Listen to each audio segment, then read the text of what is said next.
मेरे प्यारे दोस्तों नमस्कार। कैसे हैं आप लोग। मैं आशा करता हूं कि आप लोग बढ़िया होंगे एवं मस्त होंगे। दोस्तों ऐसी क्लास में हम लोग 10वीं क्लास के फिजिक्स के पाठ संख्या 1 जिसका नाम प्रकाश का परावर्तन और अपवर्तन है, इसके ऑब्जेक्टिव सवाल को देखने वाले हैं। यहाँ से दोस्त जितने भी ऑब्जेक्टिव सवाल बन सकते हैं या जितने भी ऑब्जेक्टिव सवाल आपसे परीक्षा में बिहार बोर्ड के द्वारा पूछे जा चुके हैं उन सभी सवालों को लिया गया है और ये सभी के सभी सवाल आपके 10वीं की फाइनल परीक्षा की दृष्टि से काफ़ी महत्वपूर्ण हैं। तो आइए दोस्त देखते हैं कि पहला सवाल क्या है। यदि आप हमारे चैनल पर नए हैं तो चैनल को सब्सक्राइब कर दीजिए, इस वीडियो को लाइक कर दीजिए। यदि आपका कोई भी दोस्त मित्र भाई बहन 10वीं कंप्लीट तैयारी करना चाहते हैं तो इस वीडियो को शेयर करके सब्सक्राइब जरूर करवाइए।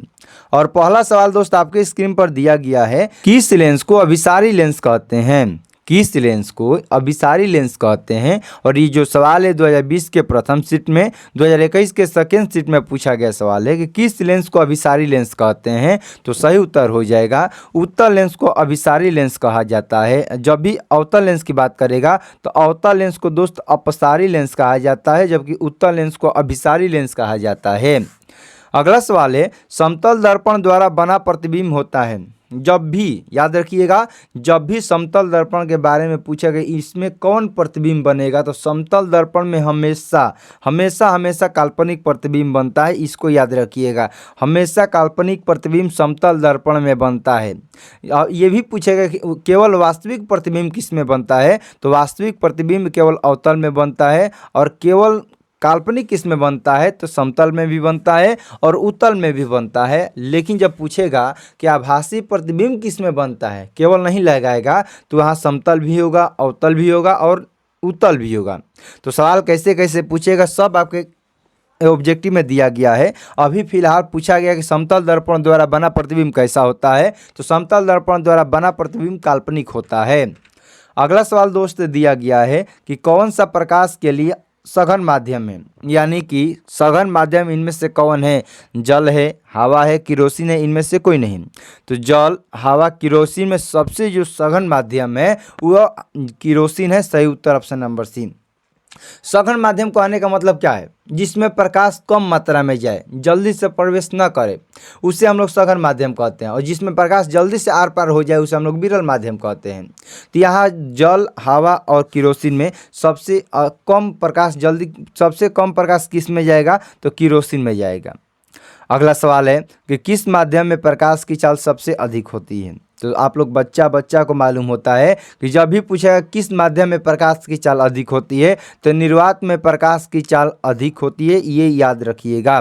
निर्वात मतलब क्या है, निर्वात मतलब जहाँ हवा नहीं है, जहाँ वायु नहीं है उसी को निर्वात कहा जाता है। अगला सवाल है, प्रकाश तंतु में प्रकाश में होता है, प्रकाश तंतु जो होता है उसमें प्रकाश का क्या होता है तो प्रकाश तंतु में प्रकाश का पूर्ण आंतरिक परिवर्तन होता है, परावर्तन होता है। पूर्ण आंतरिक परावर्तन प्रकाश तंतु में होता है। अगला सवाल है, पानी में छड़ी को मुड़ी हुई दिखाई देने का मुख्य कारण क्या है। आप लोग पढ़ चुके हैं प्रकाश का परावर्तन और अपवर्तन चैप्टर को। तो पानी में जो छड़ी होती है वो क्यों मुड़ी हुई दिखाई देती है तो प्रकाश के अपवर्तन के कारण पानी की जो छड़ी होती है वो मुड़ी हुई दिखाई देती है। मुड़ी नहीं रहती है लेकिन अपवर्तन के कारण लगता है कि क्या है, मुड़ी हुई है। अगला सवाल है, किसका अपवर्तनांक सबसे अधिक होता है। यहाँ पर ऑप्शन दिया है वायु, बर्फ, कांच या हीरा। तो सभी को मालूम होगा, नहीं भी मालूम है तो याद रखिएगा हीरा का जो अपवर्तनांक होता है तो वह सबसे अधिक होता है। यानी कि हीरा का अपवर्तनांक होता कितना है तो हीरा का अपवर्तनांक 2.42 होता है और सबसे अधिक अपवर्तनांक हीरा का होता है। अगला सवाल दोस्तों दिया गया है कि समतल दर्पण द्वारा बना प्रतिबिंब पार्श्विक रूप से उल्टा होता है। इसका कहने का मतलब क्या है, ये पार्श्विक रूप से उल्टा क्या होता है। जब भी आप लोग किसी ऐनक में अपना मुंह देखते हैं, सिर देखते हैं, तो जब भी आप लोग शीशा में अपना चेहरा देखते हैं तो आपका जो दायां हाथ होता है शीशा के अनुसार बायां हाथ उठता है। जो आपका बायां हाथ होता है वह शीशा के अनुसार दायां उठता है। तो यही इसका पार्श्विक उल्टा का मतलब हो जाएगा। जो बायां होता है वही दायां प्रतीत होता है, वही हम लोग का पार्श्विक उल्टा होता है।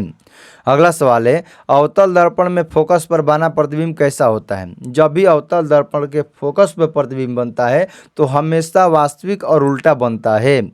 अगला सवाल है, वायु में प्रकाश की चाल लगभग कितनी होती है।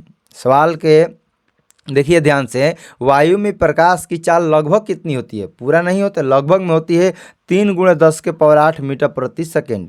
लेकिन यही सवाल पूछेगा निर्वात में प्रकाश की चाल क्या होती है, तो जब भी निर्वात में पूछेगा तो वहाँ पर लगभग नहीं दिया रहेगा, केवल पूछाएगा कि निर्वात में प्रकाश की चाल कितना होती है, तो 3 × 10⁸। लेकिन जब भी वायु के बारे में पूछेगा तो वायु में लगभग इतना ही होता है, 3 × 10⁸ मीटर प्रति सेकेंड। अगला सवाल है, सूर्य से आने वाले प्रकाश पुंज इनमें से कौन है। तो सूर्य से हमेशा सीधा किरण पुंज आता है, जिसे हम लोग समांतर किरण पुंज कहते हैं। और आप लोग बच्चा हैं, यदि पहला चैप्टर का पहला पेज भी पढ़े होंगे तो वहीं दिया रहेगा कि जो सूर्य से आता हुआ प्रकाश है वो समांतर किरण पुंज का उदाहरण है, समांतर प्रकाश पुंज का उदाहरण है। अगला सवाल है कि किरणों के समूह को क्या कहते हैं। सवाल में दिया गया है किरणों के समूह को क्या कहते हैं, तो आपके पास ऑप्शन है कि प्रकाश पुंज, किरण पुंज, दोनों, इनमें से कोई नहीं। तो प्रकाश के किरणों के समूह को किरण पुंज भी कहा जाता है और प्रकाश पुंज भी कहा जाता है। अगला सवाल है, आभासी प्रतिबिंब कैसा होता है। जब भी आभासी प्रतिबिंब के बारे में चर्चा करेगा तो हमेशा हमेशा याद रखिएगा, आभासी प्रतिबिंब हमेशा सीधा होता है, जबकि जो वास्तविक प्रतिबिंब होता है तो वास्तविक प्रतिबिंब हमेशा उल्टा होता है। और सीधा कौन होता है, तो आभासी प्रतिबिंब होता है। अगला सवाल है, मैग्नीफाइंग ग्लास कौन है। इनमें से मैग्नीफाइंग ग्लास कौन है, तो जो उत्तल लेंस होता है वही मैग्नीफाइंग ग्लास है, जिसे हम लोग आवर्धक शीशा भी कहते हैं। अगला सवाल है, कौन सी लेंस में वास्तविक और आभासी दोनों प्रकार के प्रतिबिंब बन सकते हैं। इनमें से कौन ऐसा लेंस है जिसमें वास्तविक एवं आभासी दोनों प्रकार के प्रतिबिंब बनेंगे। तो उत्तल लेंस एक ऐसा लेंस है जिसमें वास्तविक और आभासी दोनों प्रकार के प्रतिबिंब बन सकते हैं। अगला सवाल है, लेंस की फोकस दूरी f और क्षमता p हो तो इसका सूत्र क्या होता है। तो आप लोग जानते हैं, नहीं जानते हैं तो याद रखिएगा, किसी भी लेंस की फोकस दूरी f और क्षमता p हो तो p बराबर 1/f होता है। लेकिन यहाँ पर तो ऑप्शन नहीं है, तो f जो है ये भाग में तो गुणा में होगा, p × f बराबर 1 और p × f बराबर 1 कहाँ पर है, तो ऑप्शन नंबर बी में दिया गया है। अगला सवाल है, फोकस दूरी 20 सेंटीमीटर का होता है, दर्पण की फोकस त्रिज्या कितनी होगी। तो हम लोग जानते हैं f बराबर r/2 होता है। तो f का मान 20 दिया है और ये 2 भागा में तो गुणा में हो जाएगा, तो r बराबर दोस्तों 40 हो जाएगा। क्योंकि हम लोग जानते हैं फोकस दूरी वक्रता त्रिज्या की आधी होती है, तो f का मान 20 रखेंगे, 2 भाग में तो गुणा में हो जाएगा, तो 40 सेंटीमीटर हो जाएगा। अगला सवाल है, वायु का निरपेक्ष अपवर्तनांक कितना होता है। तो वायु का जो निरपेक्ष अपवर्तनांक होता है दोस्तों वह लगभग 1.0003 होता है। यानी कि इसका सही उत्तर हो जाएगा, वायु का निरपेक्ष अपवर्तनांक हमेशा 1 से अधिक होता है। 1 से थोड़ा सा भी अधिक है मतलब अधिक है। अगला सवाल है, किसका अपवर्तनांक इनमें से सबसे कम होता है। किसका अपवर्तनांक, तारपीन का, बेंजीन का, पानी का या किरोसिन का। तो पानी का अपवर्तनांक दोस्त इसमें सबसे कम होता है। पानी का अपवर्तनांक इसमें, जिसमें ज़्यादा प्रकाश जाएगा उसका अपवर्तनांक उतना ही कम होगा, और जिसमें प्रकाश कम जाएगा उसका अपवर्तनांक उतना ही ज़्यादा होगा। जैसे हीरा में प्रकाश नहीं जा पाता, इसलिए उसका अपवर्तनांक सबसे ज़्यादा होता है, 2.42 होता है। अगला सवाल है, अवतल लेंस द्वारा प्राप्त प्रतिबिंब कैसा होता है। जब भी अवतल लेंस के बारे में चर्चा करेगा, जितने भी लोग पढ़े हैं दर्पण और लेंस के बारे में, तो जो दर्पण के बारे में दिया रहता है उसका डायरेक्ट उल्टा आपको कहाँ पढ़ना होता है दोस्तों, लेंस में पढ़ना होता है। दर्पण का उल्टा हमेशा लेंस में पढ़ना होता है। तो सवाल है कि अवतल लेंस द्वारा प्राप्त प्रतिबिंब कैसा होता है। तो अवतल लेंस में सीधा बनता है, सीधा बनेगा तो आभासी बनेगा, और छोटा बनता है, सही उत्तर डी हो जाएगा। यदि दोस्त आपको किसी भी सब्जेक्ट का 10वीं क्लास से संबंधित किसी भी सब्जेक्ट का नोट्स PDF चाहिए, किसी भी सब्जेक्ट का, तो आप लोग इस दिए गए नंबर पर 9693 56 30 44 पर कॉल या मैसेज करके फ्री ऑफ कोर्स में किसी भी सब्जेक्ट का आप लोग नोट्स प्राप्त कर सकते हैं। और यहाँ देखिए अगला सवाल है कि वायु में अभिसारी लेंस किसको कहा जाता है। तो पहला ही सवाल आप लोगों ने पढ़ा कि इनमें से किस लेंस को अभिसारी लेंस कहा जाता है। तो उत्तल लेंस को अभिसारी लेंस कहा जाता है। तो उत्तल लेंस ही क्या हो जाएगा दोस्तों, अभिसारी लेंस हो जाएगा। अगला सवाल दोस्त दिया गया है कि मानव नेत्र में किस प्रकार का लेंस पाया जाता है। जो हम लोग का आँख होता है उसमें कौन सा लेंस पाया जाता है। तो मानव नेत्र में उत्तल लेंस पाया जाता है। अगला सवाल है, प्रकाश की किरण को मोड़ने की क्षमता को क्या कहते हैं। तो प्रकाश की किरण को मोड़ने की क्षमता को क्या कहते हैं दोस्त, तो लेंस की क्षमता कहते हैं। लेंस की क्षमता, प्रकाश की किरण की मोड़ने को क्षमता को लेंस की क्षमता कहते हैं। अगला सवाल है, लेंस में मुख्य फोकस की संख्या कितनी होती है? तो किसी भी लेंस की मुख्य फोकस की संख्या 2 होती है। ऑप्शन नंबर बी हो जाएगा। अगला सवाल है, सरल सूक्ष्मदर्शी में किसका उपयोग किया जाता है? जो सरल सूक्ष्मदर्शी होता है उसमें किसका उपयोग होता है? तो सरल सूक्ष्मदर्शी में उत्तल लेंस का प्रयोग किया जाता है। अगला सवाल है, किस दर्पण की फोकस दूरी ऋणात्मक मानी जाती है? कौन ऐसा दर्पण है जिसकी फोकस दूरी ऋणात्मक मानी जाती है?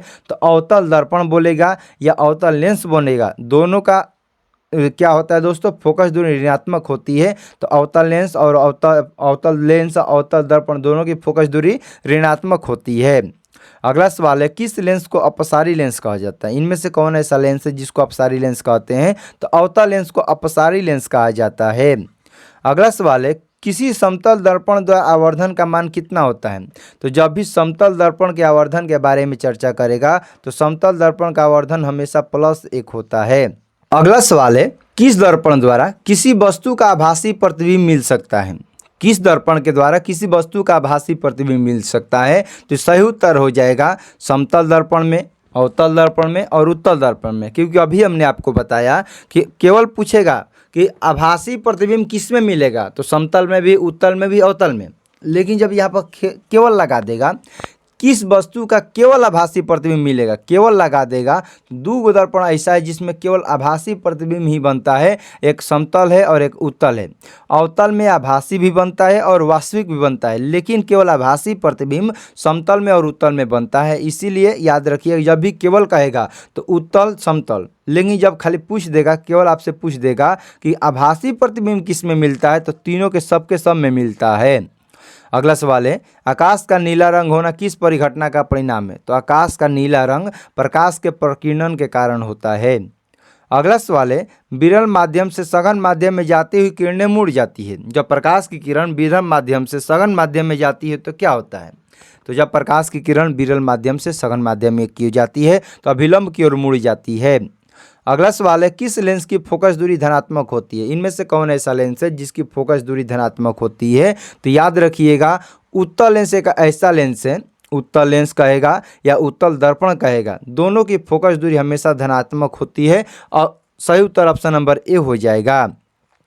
अगला सवाल है, चिन्ह परिपाटी में धनात्मक फोकस दूरी किसकी होती है? तो अभी आप लोगों ने पढ़ा 32 नंबर सवाल में कि किस लेंस की फोकस दूरी धनात्मक होती है, तो आपका ऑप्शन हुआ ऑप्शन नंबर ए, उत्तल लेंस। और हमने ये भी बताया कि उत्तल लेंस कहेगा तो भी, चाहे उत्तल दर्पण कहेगा तो भी, दोनों की फोकस दूरी हमेशा धनात्मक होती है। इसीलिए ऑप्शन नंबर डी हो जाएगा हम लोग का सही उत्तर। उत्तल लेंस और उत्तल दर्पण दोनों की फोकस दूरी धनात्मक होती है। अगला सवाल है, चिन्ह परिपाटी के अनुसार सभी दूरियां कहाँ से मापी जाती है? तो चिन्ह परिपाटी में सभी दूरियां ध्रुव से मापी जाती है। अगला सवाल दोस्त दिया गया है, कौन सा लेंस बनाने के लिए प्रयोग नहीं किया जाता है? तो लेंस बनाने में इनमें से किसका प्रयोग नहीं किया जाता है? तो आप लोग ऑप्शन देखकर भी बता सकते हैं कि लेंस बनाने के लिए मिट्टी का प्रयोग नहीं किया जाता है। अगला सवाल है कि प्रकाश के अपवर्तन के कितने नियम होते हैं? तो ये तो छोटा छोटा बच्चा भी मालूम होता है, लॉलीपॉप जो चूसता है उसको भी मालूम होता है कि प्रकाश के अपवर्तन कहेगा तो भी और प्रकाश के परावर्तन कहेगा तो भी, दोनों के दो गो नियम होता है। तो प्रकाश के अपवर्तन के भी 2 नियम हो जाएगा और प्रकाश के परावर्तन के भी 2 नियम हो जाएगा। अगला सवाल है कि सरल सूक्ष्मदर्शी में किसका उपयोग किया जाता है? तो पीछे आप लोगों ने पढ़ा कि सरल सूक्ष्मदर्शी में उत्तल लेंस का प्रयोग किया जाता है। अगला सवाल है, किसी माध्यम के अपवर्तनांक का मान कितना होता है? तो किसी माध्यम के अपवर्तनांक का मान हमेशा साइन आई बटा में साइन आर होता है और साइन आई बटा में साइन आर एक नियतांक के बराबर होता है। अगला सवाल है कि एक उत्तल लेंस होता है, उत्तल लेंस किसे कहते हैं? तो जो किनारे की अपेक्षा बीच में मोटा होता है, ऐसा लेंस जो किनारों की अपेक्षा बीच में मोटा होता है उसे उत्तल लेंस कहते हैं। अगला सवाल है, आवर्धन किसके बराबर होता है? तो अवतल लेंस का आवर्धन कहेगा या उत्तल लेंस का आवर्धन कहेगा, वो हमेशा v बटा u के बराबर में होता है। अगला सवाल है, गोलीय दर्पण में फोकसांतर और वक्रता त्रिज्या के बीच में क्या संबंध है? तो हम लोग जानते हैं f बराबर r/2 होता है, क्योंकि फोकस दूरी वक्रता त्रिज्या की आधी होती है। और f बराबर r/2 कहाँ पर है? तो f बराबर r/2 ऑप्शन नंबर ए में है, क्योंकि f में 2 से गुणा करेंगे तो r बराबर 2f हो जाएगा और r बराबर 2f ऑप्शन नंबर ए में दिया गया है। अगला सवाल है कि निर्गत किरण और अभिलंब के बीच के कोण को क्या कहते हैं? तो निर्गत किरण और अभिलंब के बीच के कोण को निर्गत कोण कहा जाता है। अगला सवाल दिया गया है, किस दर्पण के द्वारा प्रतिबिंब सीधा एवं छोटा होता है? किस दर्पण में प्रतिबिंब सीधा एवं छोटा बनता है? तो याद रखिएगा, उत्तल दर्पण में हमेशा सीधा एवं छोटा प्रतिबिंब बनता है। अगला और हम लोग का दोस्तों अंतिम सवाल कि अवतल लेंस को और कौन सा दर्पण के नाम से जाना जाता है? तो अवतल दर्पण को अभिसारी दर्पण भी कहा जाता है। जैसे उत्तल लेंस को अभिसारी लेंस, उसी प्रकार हमने आपको क्या बताया कि जो दर्पण होता है उसका बिल्कुल उल्टा आपको लेंस में पढ़ना होता है। या तो आप दर्पण को बढ़िया से पढ़ लीजिए या लेंस को बढ़िया से पढ़ लीजिए। यदि आप दर्पण को बढ़िया से पढ़ लेते हैं तो लेंस के बारे में जानकारी हो जाएगा, और लेंस को बढ़िया से पढ़ लेते हैं तो दर्पण के बारे में जानकारी हो जाएगा। तो अवतल दर्पण को क्या कहते हैं दोस्तों? अभिसारी दर्पण भी कहा जाता है, क्योंकि उत्तल लेंस को अभिसारी तो दर्पण में उल्टा हो जाएगा, अवतल को अभिसारी कहा जाता है, इसलिए सही उत्तर ऑप्शन नंबर ए हो जाएगा। तो चलिए दोस्त, आज की क्लास को यहीं पे समाप्त करते हैं। क्लास कैसा लगा कमेंट में जरूर बताइए। यदि आप हमारे चैनल पर नए हैं तो चैनल को सब्सक्राइब कर दीजिए, इस वीडियो को लाइक कर दीजिए। यदि आपका कोई भी दोस्त मित्र भाई बहन 10वीं कंप्लीट तैयारी करना चाहते हैं तो इस वीडियो को शेयर करके सब्सक्राइब जरूर करवाइए। मिलते हैं अगले क्लास में, तब तक के लिए आपको जय हिंद जय भारत। यदि आपको किसी भी सब्जेक्ट का नोट्स PDF चाहिए तो 96 93 56 30 44 पर कॉल या मैसेज करके फ्री ऑफ कोर्स में किसी भी सब्जेक्ट का नोट्स प्राप्त कर सकते हैं। मिलते हैं अगले क्लास में, तब तक के लिए आपको जय हिंद जय भारत।